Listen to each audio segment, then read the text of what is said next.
আজকে তোমরা অনেক ছেলে পেলে সুস্থ সবল, শরীর স্বাস্থ্য মেধা যৌবন সব ঠিক আছে, পাগলও না ছাগলও না, প্রতিবন্ধী না মাতাল না, সুস্থ মানুষ।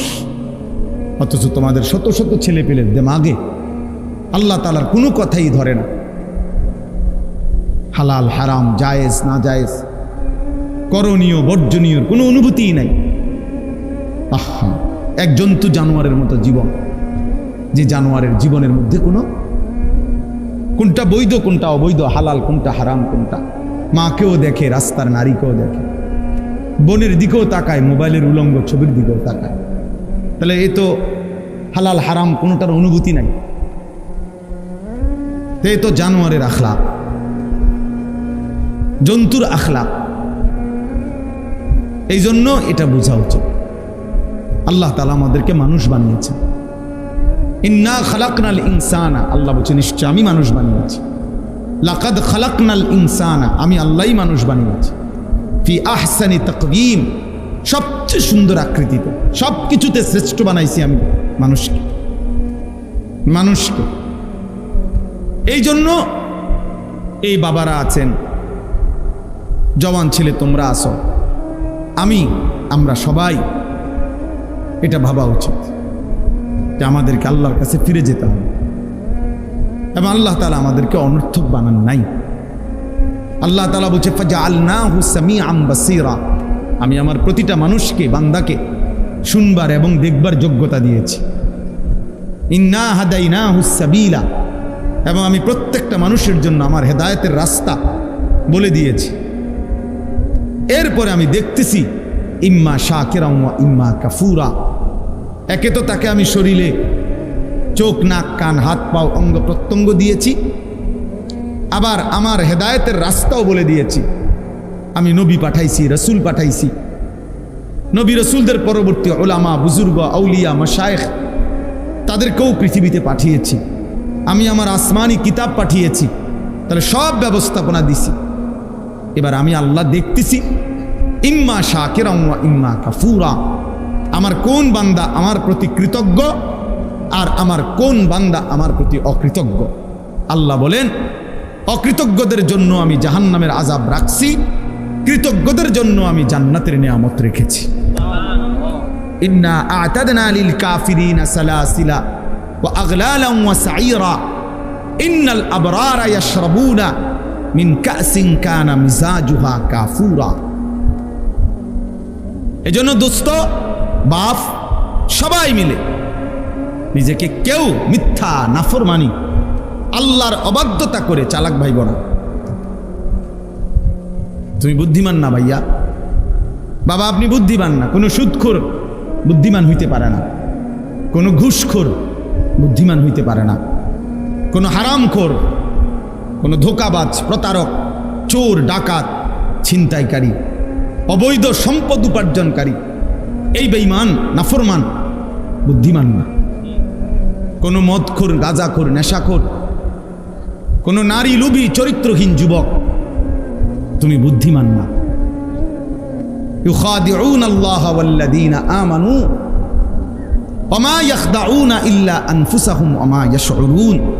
আল্লাহ তাআলা বলে যারা মুনাফিক, যারা মুখে দাবি করে মুসলমান কিন্তু যারা কর্মে মুনাফিক, যারা নিজেদেরকে জবানে বলে মুসলমান, ওয়ামিনান নাসি মান ইয়াকুলু আমান্না বিল্লাহি ওয়া বিল ইয়াউমিল আখির ওমা হুম বিমুমিনিন। আল্লাহ বলে মুখে তো বলে আমি আল্লাহরে মানি আখিরাতকে মানি, আল্লাহ বলে আমি বলি, ওরা ঈমানদার নয়, মুনাফিক। কর্মে তো প্রমাণ হলো না। তো আল্লাহ তাআলা বলেন ওরা ভাবতেছে আমি আল্লাহকে ধোঁকা দিচ্ছে, ওরা মনে করতেছে আমার ঈমানদার প্রকৃত যারা ইবাদতওয়ালা বান্দা তাদেরকে ধোঁকা দিচ্ছে। আল্লাহ বলে না, শোনো বেঈমান মুনাফিক, তুমি মূলত তোমার নিজেকে ধোঁকা দিচ্ছ, তুমি বুঝতেছো। তুমি তোমাকে ধোঁকা দিচ্ছ। তোমার কারণে নামাজি আটকিবে না, তোমার কারণে সেজদাওয়ালা আটকাবে না, কোন ঈমানদার আটকাবে না, ঠিকই তুমি আটকাই যাবে, ঠিকই তুমি আটকাই যাবে। এই জন্য আমরা প্রত্যেকেই এই প্রতিটা ওয়াজ ছোট বড় প্রত্যেকটা মাহফিলের বয়ানের এটা একটা মূল ফিকির। এই ছোট বড় যত ওয়াজ হয়, ওয়াজ মানে নসিহত। এই উপদেশের মাকসাদ কলিজার পরিবর্তন, জিন্দেগির পরিবর্তন, নিজের মধ্যে ভাবনা আসা, বিবেককে কাজে লাগান, বিবেককে কাজে লাগান। যদি কারো কাছে হালাল হারামের পার্থক্যই না থাকে, সে আর মানুষ থাকে না, সে আর মানুষ থাকে না, সে জানোয়ারে রূপান্তরিত হয়। কারণ একমাত্র জানোয়ারের স্বভাব এটা, যার মধ্যে হালাল হারামের কোনো অনুভূতি নাই, পাক নাফাকের কোনো অনুভূতি নাই, পবিত্রতা অপবিত্রতার কোনো অনুভূতি নাই, এটা জানোয়ারের আখলাক। এজন্য তোমরা যে সমস্ত ছেলে পেশাব পায়খানার পরে ঢিলা কুলুক টয়লেট পেপার ব্যবহার করো না, ঠিক মতো পবিত্র হও না, তোমার এই আখলাক জানোয়ারের আখলাক, কুত্তা বিলালের আখলাক, এটা কুকুর বিড়ালের আখলাক। এটা ইনসানের আখলাক হইতে পারে না।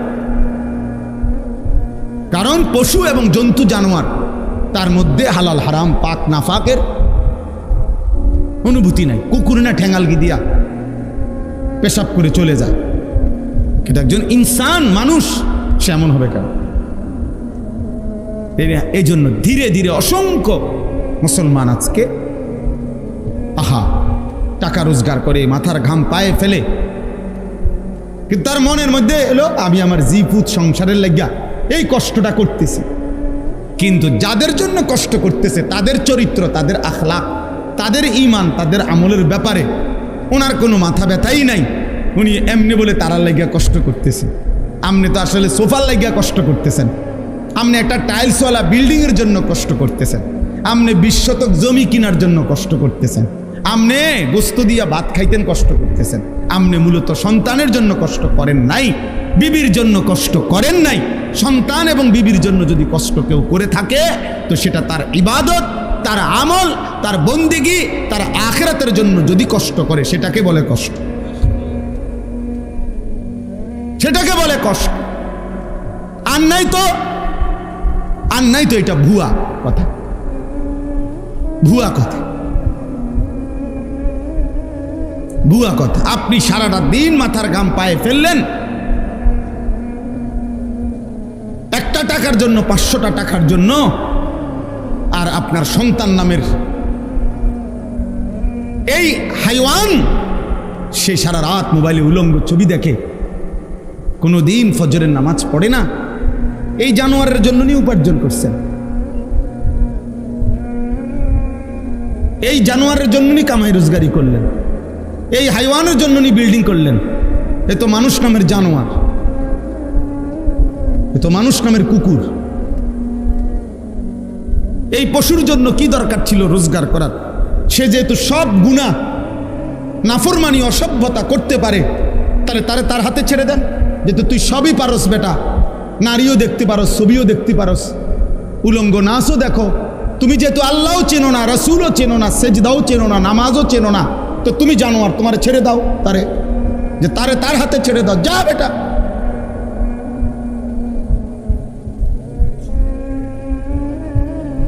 না, সব হে পারে। অপদার্থ মা বাপ মনে করে তে শুধু গড় করতে পারতো না, আমার দায়িত্ব তারে গড় করে দাও, আমার দায়িত্ব তারে বাজার করে আম খাওয়ান। আহা, বোকা মানুষ কোন দিন বুঝবে? বোকা বাপগুলো কোন দিন বুঝবে? হযরত ওমর রাদিয়াল্লাহু তাআলা আনহুর একটা ছেলে জীবনে একবার নবীজি সাল্লাল্লাহু আলাইহি ওয়াসাল্লামের একটি কথার বিপরীতে বিরোধিতা করে নাই, একটা যুক্তি দেখাইছিল, পাল্টা একটা ভিন্ন যুক্তি দিছিল। হযরত ওমর রাদিয়াল্লাহু তাআলা আনহু মৃত্যু পর্যন্ত ওই সন্তানের সাথে আর কথা বলেন, কথা বলেন। হযরত নূহ আলাইহিস সালাম সন্তান কেনানের মৃত্যুর সময় দোয়া করছিল আল্লাহর কাছে, আল্লাহ আমার সন্তান ডুবে যাচ্ছে পানিতে। আল্লাহ নিষেধ। হ্যাঁ, 24 ঘন্টা জিন্দিগি যাদের খামখেয়ালি, তাদের জীবন কখনোই থামে না। কি আল্লাহর ঘর, কি আলেম, কোন জায়গায়, কি মসজিদ, কি জুমা, আহা, যে শাহওয়াতের কাছে বন্দী হয়ে যায়, নফসের কাছে যে বন্দী হয়ে যায়, শয়তানের হাতে যে বন্দী হয়ে যায় বন্ধু, তার পরিবর্তন বড় কঠিন হয়, বড় কঠিন। হাদিসের মধ্যে আছে, নবী সাল্লাল্লাহু আলাইহি সাল্লাম বলছেন, কিছু মানুষের দিল আছে এমন, যাদের অন্তর কাল কুজে মিরবাদান, না না না না পানি খাওয়ার জন্য, এটা জিনিস দেখা পারবে, এই যে এইটা মনে করেন গ্লাস, এরকম, অর্থাৎ যেই গ্লাস, যেই মগ, যেই জগ উল্টানো, একদম উল্টাইয়া রাখছে। নবীজি সাল্লাল্লাহু আলাইহি সাল্লাম বলেন, কিছু নাফরমানের অন্তর এমন হয়ে যায়, উল্টানো কলস, উল্টানো জগ, উল্টানো মগের মতো। ফলে আটলান্টিক মহাসাগরের পানিও যদি এইবার এইটার উপরে ঢালে, এটা পুরবে না, কারণ এটা তো উল্টানো। তো রাসূলুল্লাহ সাল্লাল্লাহু আলাইহি সাল্লাম বলে, লা ইয়ারিফু মারুফান ওয়ালা ইউনকিরু মুনকারান। আহা, বদনসিব তখন এমন হয়ে যায়, কোন নেক কাজ তার কাছে আর মনে পড়ে না, কোন গুনাহ থেকে বেঁচে থাকার আর তৌফিক হয় না।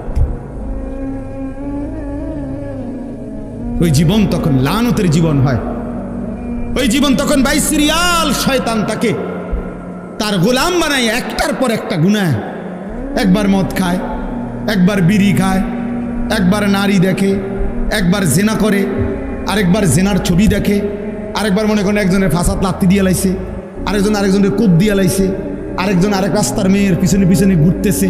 মানে পাগলে কি করে তার আর কোনো কি নাই, জীবনের কোনো সিরিয়াল নাই, হায়াতের কোনো আর কি নাই, কিছুই নাই। শয়তানের এমন গোলাম হয়, নফসের এমন গোলাম হয়, আহা,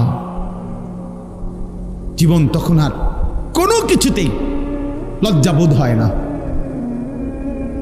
লজ্জাবোধ হয় না।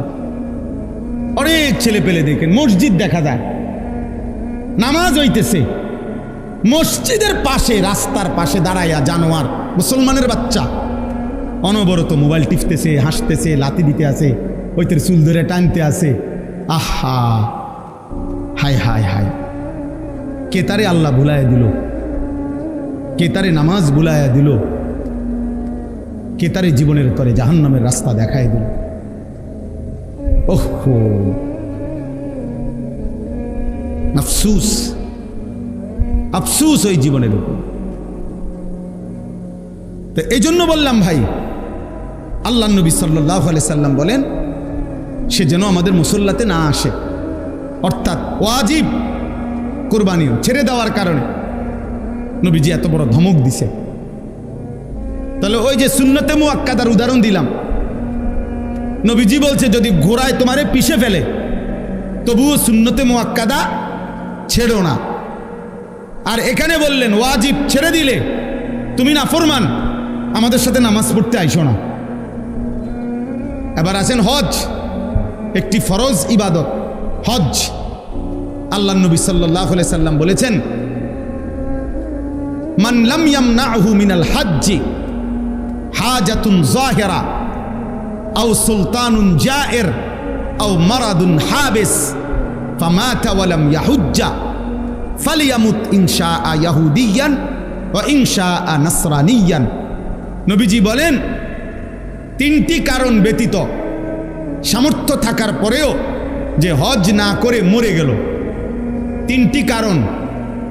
এক নাম্বার কারণ হলো প্রকাশ্য এমন কোনো কারণ, এমন কোনো প্রয়োজন, যেই প্রয়োজনের কারণে কোনোভাবেই এই মুহূর্তে সে হজে যাইতে পারতেছে না, অথবা বাদশাহ রাষ্ট্রীয় কোনো আইন কানুনের কারণে সে যাইতে পারতেছে না, অথবা এমন প্রচণ্ড অসুস্থ যেই অসুস্থের কারণে যাইতে পারতেছে না। আল্লাহর নবী বলেন, এই কারণ ব্যতীত যদি ইচ্ছা করে হজ ফরজ হওয়ার পরেও হজ না করে মৃত্যুবরণ করল, রাসূলুল্লাহ সাল্লাল্লাহু আলাইহি সাল্লাম বলেন ওই নাফরমান সে যেন ইহুদি হয়ে মরুক অথবা খ্রিস্টান হয়ে মরুক, আমি জানি না। নবীজি বলছে, আমি জানি না এটা ইহুদি মরল না খ্রিস্টান মরল। আহা, নবী যদি বলে এই কথা, তো সুপারিশ করবে কে? কথা বলেন না। হাউজে কাউসারের পানি দিবে কে? তাই তিনি যদি এ কথা বলে যে নাফরমান আমি জানি না, এই ইচ্ছা করে সামর্থ্য থাকার পরেও যে হজ করলো না, তোর মৃত্যু কি ইহুদির মৃত্যু হলো নাকি খ্রিস্টানের মরণ হইল, আমি রাসূল জানি না, তো এইবার তাকে সুপারিশ করবে কে? এবার তাকে হাউজে কাউসারের পানি দেবে কে? তার আর আশ্রয় কে? আখিরাতে হাসরের ময়দানে তার সহায়কে? আমাদের সমাজে লক্ষ লক্ষ মানুষের উপরে, কোটি কোটি মুসলমানের উপরে হজ ফরজ। প্রতি বছর কিছু মানুষ হজে যায়, এটা তো বিষয় না। একটি দেশের থেকে কিছু লোক হজে গেলেই হজ আদায় হয়, বিষয়টা এটা না। যত জনের উপরে মুসলমান হজ ফরজ, আপনার জন্য বাধ্যতামূলক হজ করতে হবে। কত লক্ষ মুসলমানের উপরে কোরবানি ওয়াজিব, এলাকায় কোরবানি হয়, এটা বড় কথা না। যত জনের উপরে কোরবানি ওয়াজিব, ততজন দিচ্ছে কিনা এটা দেখার বিষয়, এটা দেখার বিষয়।